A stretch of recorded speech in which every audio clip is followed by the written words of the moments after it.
ఇక BRS LP కార్యాలయంలో BRS working president KTR మాజీ మంత్రి హరీష్ రావును ఎమ్మెల్సీ తీన్మార్ మల్లన్న కలిశారు. బీసీ బిల్లుకు కేంద్రం చట్టబద్ధత కల్పించాలని కోరుతూ ఢిల్లీ వేదికగా ఉద్యమిస్తామని తెలిపారు. హస్తినాలో తాము చేయబోయే ధర్నాకు బీఆర్ఎస్ మద్దతు ఇవ్వాలని తీన్మార్ మల్లన్న కోరారు.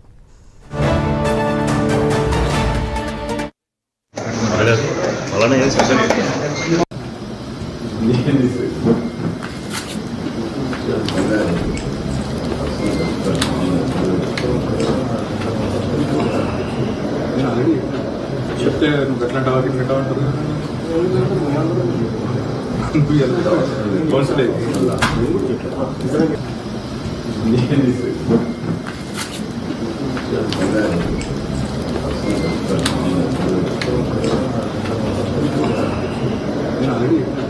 చెప్తే నువ్వు ఎట్లా ఎట్లా ఉంటుంది